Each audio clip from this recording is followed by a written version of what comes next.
Typical Indian ससुराल हमारी family जिसमें हमारी शादी हुई है। एक्चुअली आजकल एक बहुत ही गजब का ट्रेंड चल रहा है कि लड़कियों के घर से ही सब कुछ आता है, चाहे लड़की का बच्चा हो, बहू को बच्चा हो। अगर बहू मर जाती है, बहू का कोई रिचुअल होता है पहला ससुराल में, तो उसके लिए सारी चीजें उसके पिता के घर से आती है। चलो ये समझ में आता है। लेकिन भाई ये जो इंटरेस्टिंग पार्ट आता है इसमें ये वाला कि बहू का तो आएगा, फिर बहू के पूरे खानदान का भी आएगा। चलो खानदान में 2-4 लोग हैं, चलो आ जा।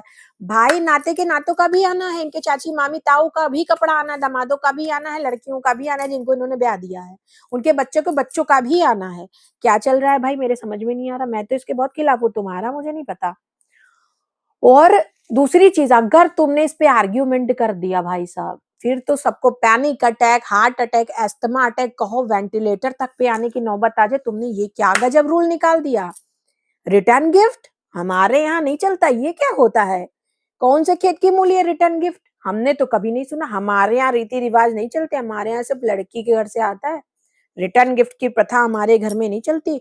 हम अब बताओ, डेमो में तुमको इतना खतरनाक डेमो दे देगी भाई आदमी कि तुम जवाब नहीं दे पाओगे। पता है क्या बताएंगी? कहेंगी हमारी ताई चाची की लड़की की मौसी की बेटी थी, उसने ये रिवाज चलाया था, उसी दिन वो परलोक से धार गई। भाई फिर तुम स्पीचलेस, जवाब नहीं दे सकते तुम। समाज में है कुछ लोग जिनका जवाब तुम्हारे पास नहीं है, तो जिनके जिनके पास ये जवाब है और जो इस चीज के विरोधी है, मुझे बताना जरूर कि कितने लोगों को गुस्सा आता है इस बात पे, क्योंकि मुझे तो बहुत आता है इस रीति रिवाजों पे।